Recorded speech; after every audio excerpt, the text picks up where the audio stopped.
The countdown is running, and when it hits zero, chaos. In 2022, the world watched a masterpiece. Messi finally getting his crown.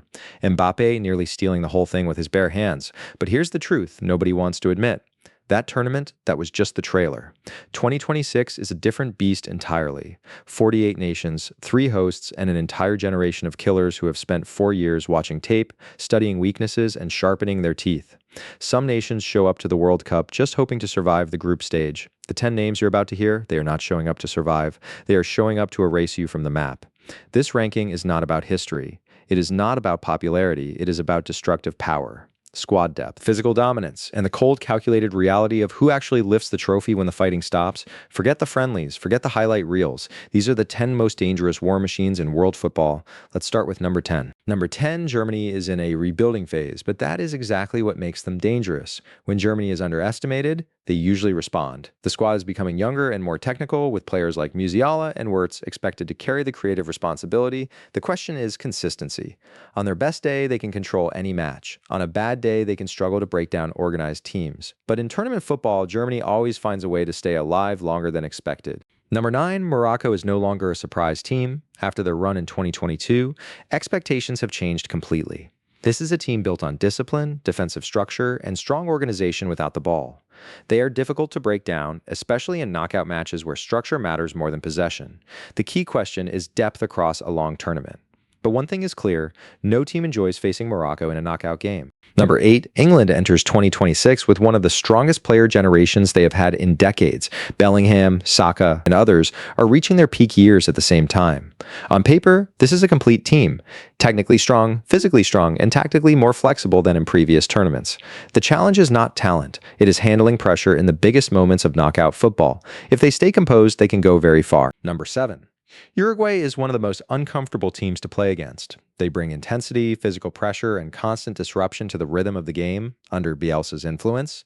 They play with high energy and aggressive pressing. Valverde gives them balance in midfield. Nunez gives them unpredictability in attack. They are not always polished, but they are extremely difficult to control for 90 minutes. Number 6, Brazil always enters World Cups with high expectations, and the talent is still there. Vinicius Jr. is one of the most dangerous attackers in world football, and Endrick represents the next generation of Brazilian forwards. The key issue for Brazil is balance. When they are organized defensively, they look like champions.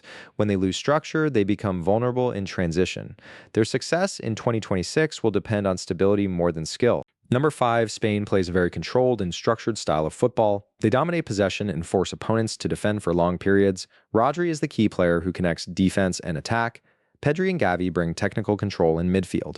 The main question is finishing. Spain can control matches easily, but converting that control into goals is what will decide how far they go. Number 4, Croatia continues to perform beyond expectations in international tournaments. Even as the squad evolves, the mentality remains the same. They are strong in midfield control and experienced in knockout situations. Modric may be near the end of his international career, but the structure around him remains stable. Their limitation is depth, but their strength is experience under pressure. Number 3, France has one of the most complete squads in world football. The depth across every position is elite. Mbappe remains the main attacking threat, but the support around him is just as strong, with players like Tchouaméni and Saliba.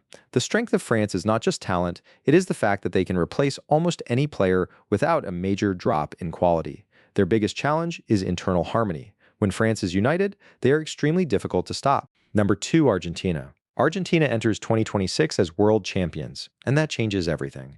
They now have confidence and structure that comes from winning, even as the squad evolves beyond Messi's central role. The identity remains strong. Players like Julian Alvarez and Enzo Fernandez give them energy and control.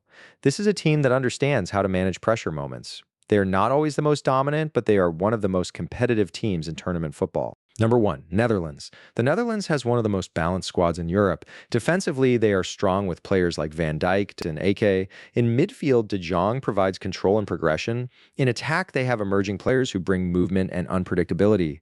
The team is well organized and difficult to break down. The main question is not quality, it is whether they can convert strong performances into consistent knockout success. The 2026 World Cup will not be decided by reputation, it will be decided by control under pressure. Some teams rely on talent, some rely on structure, and some rely on belief. But in a tournament like this, the most dangerous team is not always the strongest, it is the one that survives when everything becomes unpredictable.